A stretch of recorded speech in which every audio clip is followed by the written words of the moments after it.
से किया वंशी ध्वनि ने। ये बड़ी मधुर कथा इस पर सूरदास के और अष्टछाप वालों के और महात्माओं के हजारों पद है अनुभव के वंशी ध्वनि पर। तो वंशी ध्वनि जो है ये श्री कृष्ण के साथ मिलन कराने का आकर्षण यंत्र है। तो इस वंशी रव ये जब प्रातः काल जब भगवान क्या करते हैं, छोटे बच्चे जब, तो ये अपने अपने माताओं के पास सब बच्चे सोए रहते हैं, माताएं हाथ फेरती रहती हैं, बच्चे सब सोए। तो इनको तो चैन पड़ती नहीं, देर हो जाए कहीं बछड़ों को लेकर के जाने में, और अकेले जाने मजा आवे नहीं इनको, है अकेले पर यह तो मेरा संगी के मजा आवे नहीं। तो ये क्या करते हैं, मैया से कही जा जरा, मैया ठहर जा, मैया कही जरा कलेवा करके जा रहा, बाबू एक बार तो ठहर जा जरा, अभी आता हूँ। तो घर के दरवाजे बाहर जाकर के जोर से मुरली फूंकते हैं। तो जहां मुरली की ध्वनि जाती है कि सुबल सुदाम सब के सब डाको, अपनी मैया गए छोड़ अब नहीं, कन्हैया की मुरली बज गई। तो बस कन्हैया की मुरली सुनते ही ये सुबल श्रीदाम सुदाम तोक कृष्ण और न मालूम क्या क्या छोटे बड़े भैया लोग, ये सब के सब दौड़ पड़ते हैं। तो मुरली ध्वनि क्या करती है, जगाती है। क्या करती है, मिलन की आकांक्षा तीव्र करती है। क्या करती है, कृष्ण की तरफ दौड़ा देती है। और क्या करती है, जल्दी पहुंचा देती है। तो भाई भगवान की मुरली ध्वनि कोई सुन पड़े, मुरली ध्वनि माने उनका आवाहन यंत्र की ध्वनि, बुलावे, उनके बुलाने के बाद कोई ठहरी, चैतन्य को बुलाया, आधी रात को बेचारे गंगा पार होकर के भागे। बुद्ध को बुलाया, सिद्धार्थ को, 1 महीने का बच्चा, और वो लड़की बहू घर में छोड़ के निकल गए। तो उनके बुलाने पर, उनकी वंशी ध्वनि सुनने पर कोई घर में रह सके ये संभव नहीं। पर हम तो कहते हमको ध्वनि कभी सुना मत देना। तो ये कहते हैं वो माया वंचना जो है कि दूर रहती है। तो कहते हैं कि जिस वंशी रव से, वंशी रव के सुनने से, वंशी रव के सुन पड़ने से और सबको जागृति हो जाती है, कृष्ण की ओर जाने की तीव्र इच्छा उत्पन्न हो जाती है। ये वंशी ध्वनि सुनने के लिए कानों को तैयार रखना चाहिए। टीकाकार कहते हैं कि ये साधन है, वंशी ध्वनि सुनना, भगवान के आवाहन मंत्र को सुनने के लिए कान लगाए रहना। जब वो बुला लें सब छोड़ के चले जाएं। तो वंशी ध्वनि क्या करती है कि श्रीराम सुबलादि गोप बालकों को माता की गोद त्याग देने के लिए बाध्य कर देती। ये मातृक्रोध का परित्याग करके कृष्ण के निकट दौड़े चले आते हैं। और फिर क्या करती वंशी ध्वनि, जब श्याम सुंदर को संध्या का समय हुआ, अब गायों को बटोरना है, तो कहाँ ढूंढते फिरेंगे, चढ़ जाते कदम पर और जाकर वंशी ध्वनि करते हैं। बस ध्वनि होती, सारी गायें दूर दूर से दौड़ी आकर के इकट्ठी हो जाती हैं वहां पर, सब के सब ऊर्ध्व पुच्छ, पूछों को उठा उठा कर और हाम्बा रब करती हुई सारी गायें मिलित हो जाती हैं। और यमुना, समुद्रगामिनी यमुना विपरीत गति से लौटकर कृष्ण के चरण प्रांतों में लुट पड़ती। यमुना ये जो है ना, ये आया है वंशी ध्वनि से जमुना की गति का बदल जाना। जमुना स्वाभाविक बहती है समुद्र की ओर, पर इनकी जो वंशी ध्वनि होती है तो यमुना की गति पलट जाती है। यमुना चाहती जल्दी से जल्दी आकर उमड़ कर श्याम सुंदर के चरणों को धौत कर दें, धो डालें। तो ये वंशी ध्वनि का जादू। और वंशी ध्वनि को सुनकर ये ब्रजबधुएं घर के कामों को, कुल धर्म इत्यादि को जलांजलि देकर, जलांजलि होता है मरने के बाद जो तर्पण में जलांजलि देते हैं, बाकी नहीं रहती फिर जी उठे। तो सारे कुल धर्म गृह कर्म, अपनी ममता की तमाम चीजों को, अपनी ममता को सारी को जलांजलि देकर कृष्ण के निकट आ जाती हैं। तो इससे सिद्ध होता है कि जो वंशी है ये कृष्ण के साथ मिलन कराने वाली एक माया, योग माया यही है। और खास करके गोपियों के साथ कृष्ण का मिलन कराने वाली तो सर्वश्रेष्ठ दूती ये वंशी ध्वनि ही है। तो इसलिए जब जब श्री कृष्ण की इच्छा होती है गोपियों से मिले तो किसी के पास आदमी नहीं भेजते, चिट्ठी उठी भेजने की दरकार नहीं, बस मुरली फूंक देते हैं। जहां मुरली बजी कि सब अपने आप दौड़ी आई, आकर्षण जादू। तो कहते हैं कि भाई ये जो वंशी है ये प्रिय सखी श्री कांता कांत परम पुरुष कल्पतरवो द्रुमा भूमिश्चिंता मणिगण मजी तोयमृतम कथा गानम नाट्यम गमनमपि वंशी प्रिय सखी चिदानंदम ज्योति परमपि तदा स्वाद्यमपि च। ये ब्रह्म संहिता का मंत्र है। तो कहते हैं कि यहाँ वहां का वर्णन करते हैं वहां क्या चमत्कार है। तो कहते हैं कि जो कृष्ण की कांताएं हैं ये तो साक्षात लक्ष्मी और कांत हैं ये स्वयं भगवान परम पुरुष श्री कृष्ण है।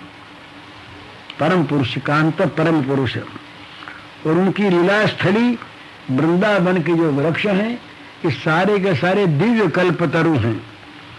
और यहाँ की जो भूमि है ये चिंता मणिमयी है और यहाँ का जल है वो अमृत है। यहाँ की बोली ही गान है, बोली बोलते मानो गाते ही हैं, ऐसी मीठी। और यहाँ का चलना ही मानो नाचना है, सब नाचते हुए चलते हैं मोर से। यहाँ शोक तो आता नहीं, विषाद आता नहीं, भय आता नहीं, तो यहाँ तो सबका जीवन नाचता है। तो इनका चलना मानो नाचना है और वंशी प्रिय सखी है। और ये चंद्र सूर्य आदि ज्योतिष के मंडल और शब्द स्पर्श आदि जितनी भोग्य वस्तु हैं सब सच्चिदानंदमयी यहाँ पर हैं।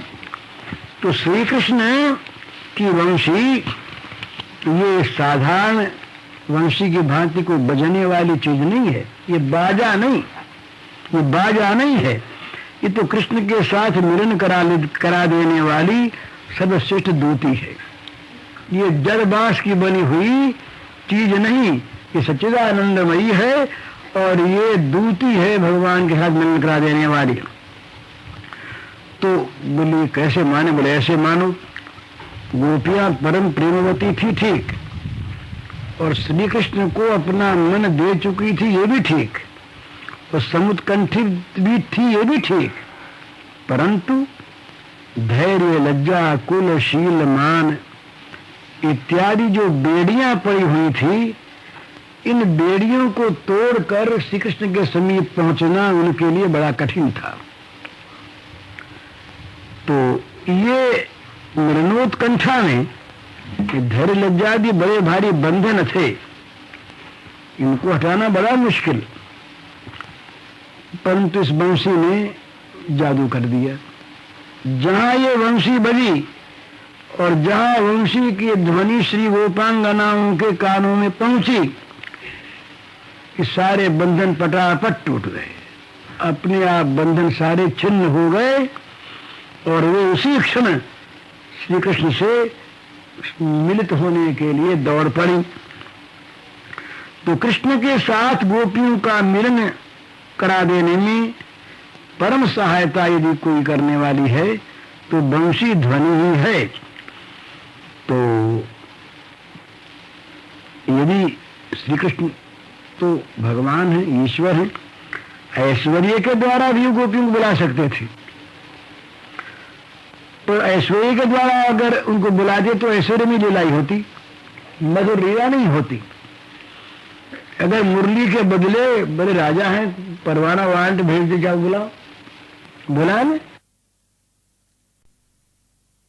मधुर है, मिलन के द्वारा सास्वादन करने की इच्छा की, तो वंशी दूती की सहायता के बिना उनके पास कोई गति नहीं, इसलिए वंशी की सहायता से उन्होंने रमण करने की रासक्रीड़ा की इच्छा की। योग माया में उपाश्रिता है। फिर कहते हैं बड़ी सुंदर बात कि ये वंशी जो है ना, ये न तो मत्स्य कूर्म 12 नृसिंह आदि अवतार में रही और न भगवान के रामावतार में ही रही। भगवान ने बड़ी बड़ी लीलाएं की और सारी लीलाएं भगवान की परम दिव्य। कोई भी लीला कम हो तात्विक दृष्टि से सो बात नहीं। सभी लीलाएं भगवान की लीला और सभी लीलाएं दिव्य और सभी लीलाओं में योग माया भी साथ। पर वंशी योग माया जो है ये तो यहीं पर वंशीधारी जो कृष्ण है भगवान, वंशीधारी भगवान अपि, ये वंशीधारी भगवान। बोलिए भगवान की सिद्धि इसीलिए हो कि वंशीधर भगवान। तो ये यहाँ के सिवा कहीं नहीं। भगवान की सारी मूर्तियों में शंख रहे, चक्र रहे, गदा पद्म रहे, बाण शूल खड्ग इत्यादि ये भी रखे भगवान ने।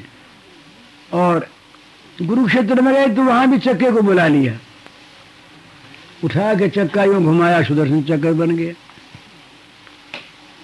लेकिन ये ब्रज में भगवान ने वन वन में घूम घूम कर वंशी ध्वनि की।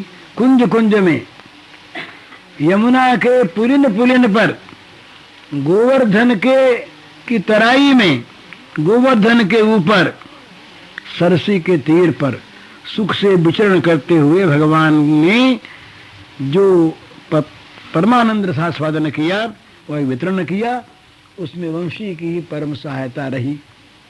इसलिए वंशी को कभी उन्होंने छोड़ा नहीं। योग माया में उपाश्रित।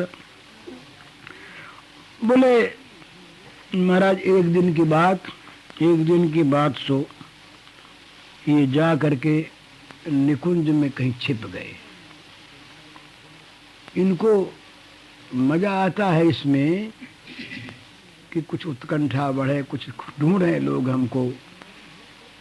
तो वो ढूंढना दूसरा होता है कि इस ढूंढने में माधुर्य नहीं होता। वहां नाक भींच के बैठे, आंख मींच के बैठे की जरूरत होती है, ऐसा टीकाकार कह दे। पुलिस में नाक भींचने आंख मींचने की आवश्यकता नहीं है। ये तो दौड़ो खुलेआम उसके पीछे पीछे ढूंढो। तो ये जाकर किसी निकुंज में छिप गए तो पीछे से गोपियां दौड़ी। अब दिखते ही थे आगे आगे, तो निकुंज में घुसे, जो घुस के किसी पेड़ की आड़ में रही, इतने पहुंच गई। उन्होंने देखा अब तो पकड़े जाएंगे, तो नारायण बन गए। शंख चक्र गदा पद्मधारी, वो बड़े सुंदर विशाल नेत्र और बड़े सुंदर सुंदर आभूषण पहने हुए, मणि मुकुटधारी, तमाम दिव्य वस्त्राभूषणों से सुसज्जित भगवान खड़े वहां पर। तो ये जाकर के चरणों में पड़ गई। संभ्रम हो गया, सम्मान हो गया, भय हो गया इनके सामने। कैसे बोले, हाथ जोड़ लिए, मुस्कुराए, बोले क्यों? तो क्यों कहा? तब हिम्मत करके बोली कि नाथ हमारे श्याम सुंदर कहीं चले गए हैं तो आप कृपा करके बता दीजिए कहाँ हैं। तो उससे उस रूप को देख करके सहम गई, संभ्रमवती हो गई, मानवती हो गई। इसका मान करना है, इसके सामने हाथ जोड़ना है। नहीं कहीं कृष्ण उस दिन मिल गए होते वहां पर तो फटकारती, पर चुपचाप रही।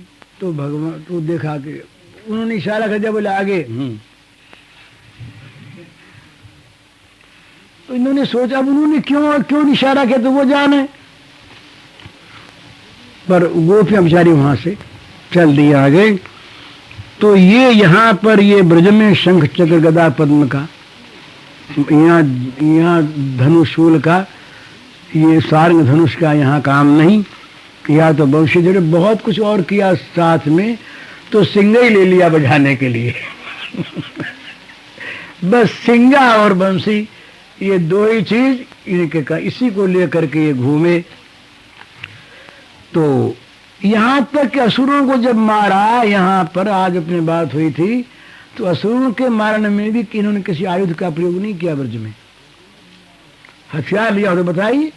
बड़े बड़े सुरों को मारा, तृणावर्त, अघासुर, बकासुर, पूतना, बड़े बड़े, पर कई हथियार हाथ मिले इनको, वही हथियार, खेल ही हथियार। तो बच्चों की बात खेलते खेलते ऐश्वर्य शक्ति ने प्रकट होकर के उनका वध कर दिया तमाम। लेकिन आयुधवाद नहीं, और न कहीं सैन्य सामंत, कोई सेना कोई सेनापति, कोई फौज वोज इनके साथ रही हो। बंदरों की फौज भी यहाँ रहती कहीं साथ, तो माखन खाने में रहती, लड़ने में नहीं रहती। वहां भी मधुर मधुर मीठा मीठा माखन मिलता तो बंदरों की फौज साथ हो जाती। ये नहीं कि बंदरों को बेचारों को कहीं बाण लगे और उनको भी किसी को काटने के लिए दौड़ना पड़े, लंका खांडे वाली बात। ये बंदर भी यहाँ सेना में साथ नहीं। तो न तो सेना का संग्रह, न कोई आयुध का संग्रह, न कोई उग्र मूर्ति, और न कोई 2-4 हाथ है, और न कोई युद्ध काल का लंबा काल। आया राक्षस, खेलते खेलते समाप्त कर दिया घड़ी भर में। मामला तो ये नहीं कि वर्षों तक युद्ध चलता रहा रावण के साथ, ये नहीं आया बड़ा भारी, वो आया खेल ही खेल में, चलो छुट्टी भागो। इसीलिए नारद ने कहा, नारद के वाक्य हैं, ये दैत्या दुष्यका हन्तुम चक्रेणापि रथांगना ते त्वया निहता कृष्ण नव्यया बाललीलया सार्धं मित्रैर्हरे क्रीडन् भ्रूभंगम कुरुषे यदि सशंका ब्रह्मरुद्राद्याः कंपन्ते खस्तितास्तदा। ये ब्रह्मांड पुराण का वचन है। तो नारद जी ने कहा कि चक्रधारी नारायण भी चक्र धारण करके भी जिन असुरों का विनाश सहज में नहीं कर सकते, आपने नई नई बाल लीला के, वो भी एक बाल लीला का ही अंग हुआ, वो भी खेल की ही एक पद्धति हुई असुर मारण। उसमें कोई असुर मारण का प्रयास नहीं, वो भी एक खेल का ही ढंग। तो आपने नई नई बाल लीला करते हुए उन सब का विनाश कर दिया। तो आपकी कृष्ण लीला के का जो अपरिसीम महात्म है, ये कहा नहीं जा सकता।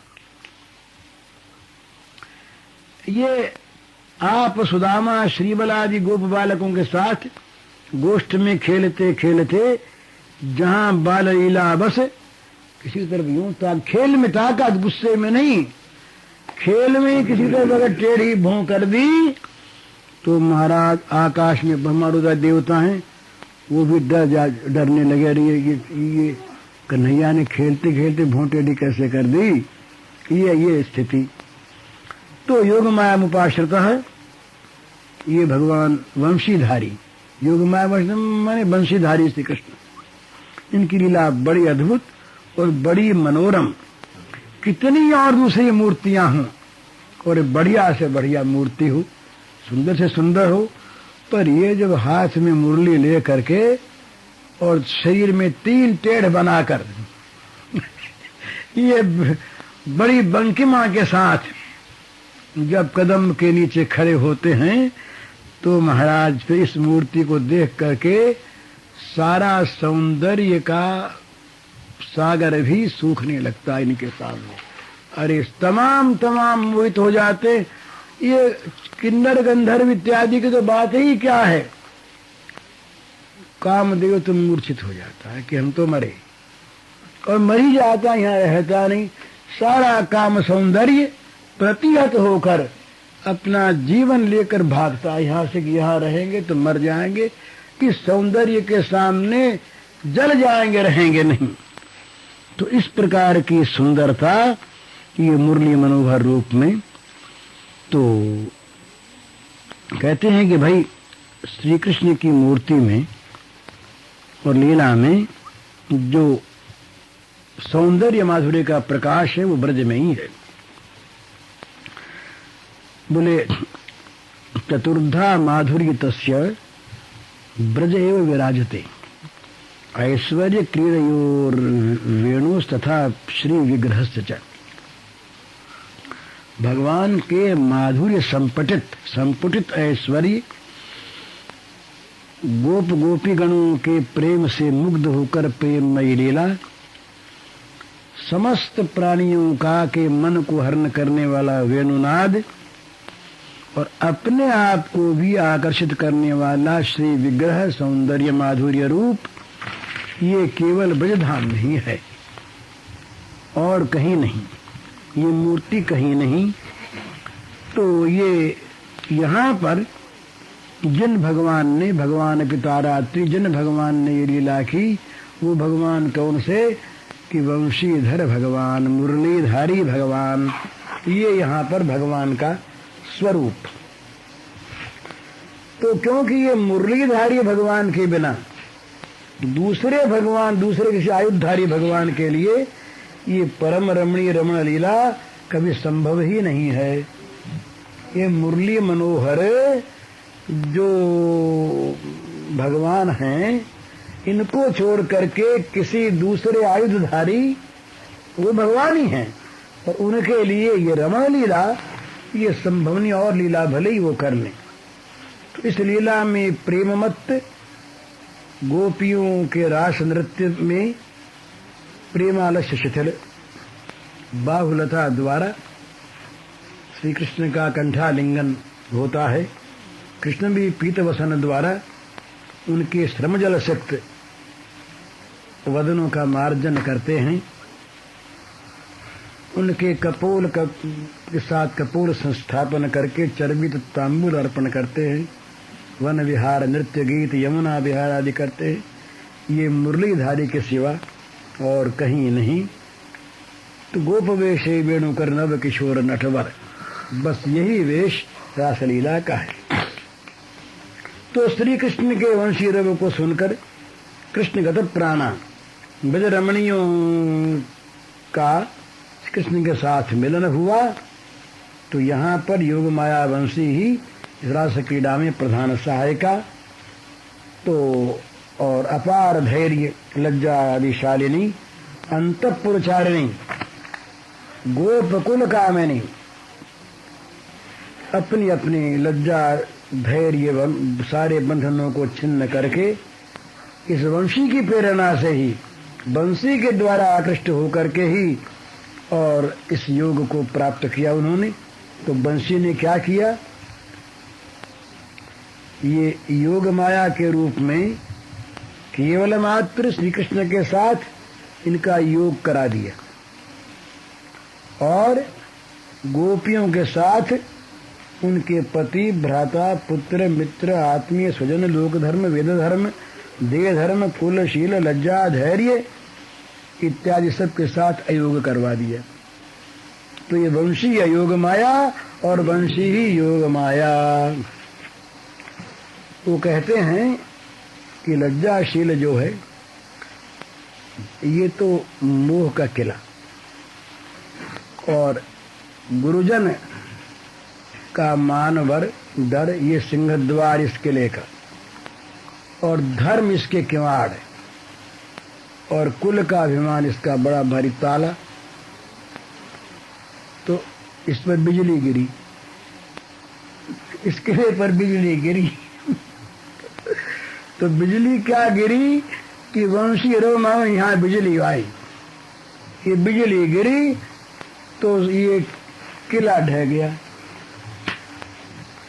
लज्जाशील मोह गृह भारी, सिंह द्वार गुरुजन का मान, धर्म कपाट लगे थे अति दृढ़, ताला था कुल का अभिमान। वंशी रव के वज्रपात से टूटा लज्जा दुर्ग महान, भूमि सात हो गया सभी कुछ, हुई भूमि सब एक समान। दौड़ने योग्य भूमि बन गई, भूमि बननी चाहिए ना, तो वंशी रव ने भूमि बनाई। अगर वंशी रव नहीं होता भूमिका हो तो नाच कैसे हो। वंशी रव ने भूमिका बनाई, जिस भूमिका पर चल करके श्री गोपिकाएं तमाम बाधा विघ्नों से बचकर, नहीं तो ये इतनी बाधा विघ्न थी महाराज कथा में नहीं आते लोग। वो कहते हैं कि लज्जा आती है, मान भंग होता है। बोले हमारा इतना शील, हम ये फालतू आदमी जाके बैठे। मानस का वर्णन किया। मानसकार ने वहाँ विघ्न बताया कि ये आंट लगती है, तो बड़ी आंट लगती है, ये केवल गोपियों के लज्जा कुल से नहीं लगा, हम सबके लगता है। बोले अपने इतने बड़े आदमी और वहाँ जा करके बैठे, अपनी पोजीशन नहीं, अपने इस दर्जे के आदमी नहीं, हमारे दर्जे का भी जहाँ जाते वहाँ जाए। तो वो क्लब में चले जाएंगे, होटल में चले जाएंगे, नाच घर में चले जाएंगे, सिनेमा में चले जाएंगे, पर कथा में, सत्संग में, भजन में उनका कुलशील मान बाधक हो जाएगा। तो ये कुलशील मान का बड़ा किला है, ये ममता का बड़ा दुर्ग है, इसको तोड़ देने की आवश्यकता है। तो ये कोई ऐसे थोड़ी टूटता है। ये जब वंशी बसती है भगवान की, जब वंशी का आह्वान होता है तो उनके लिए तो होता है मधुर आवाहन, और इन कठिनाइयों के किलों को तोड़ने के लिए होता है वो वज्रपात। तो लज्जाशील मोहागार गुरु गौरव सिंह द्वार धर्म कपाट छिलो थाय वंशी रो वज्राघाते पड़ी गेलो अकस्माते समभूल भूमि करिलो ताहाय। कहते हैं जो कुछ भी हो ये उसी का अनुवाद था। रास रसिक श्री भगवान के साथ योग और उनसे अतिरिक्त समस्त वस्तुओं में अयोग, इन दोनों का संपादन करने वाली स्थावर जंगम विमोहिनी वंशी योग माया का अवलंबन करके प्रेमवती गोपियों के साथ रास नृत्य करने की इच्छा की, परंतु मनश्चक्रे ये यहाँ का प्रतिपाद्य है। तो योग मान उपाश्रितः, भगवान ने योग माया का कितने प्रकार से इस सभी उनमें घटते हैं, सभी ठीक हैं, ये किया। तो ये अब इसका बड़ा सुंदर एक दूसरा अर्थ है, उस अर्थ के बिना रासलीला की प्राण प्रतिष्ठा नहीं होती।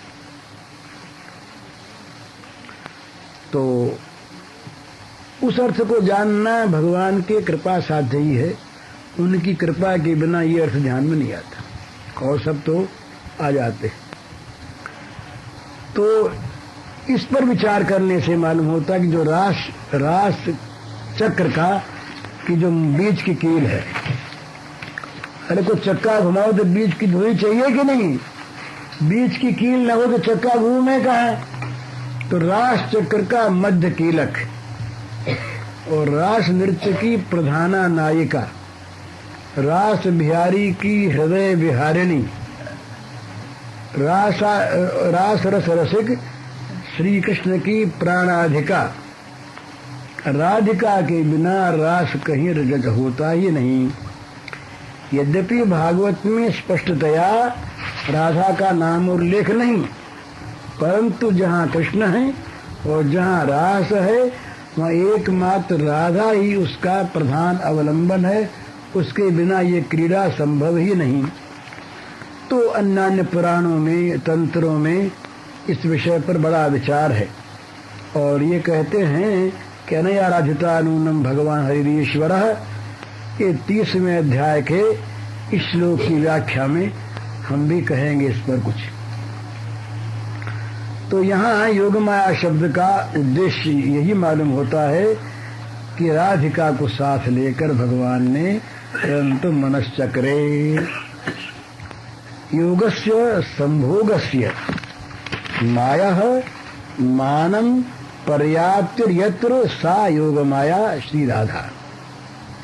योगस्य माँ लक्ष्मी ही संपत्तिरिति यावत ताम याति प्राप्नोति योग माया श्री राधा।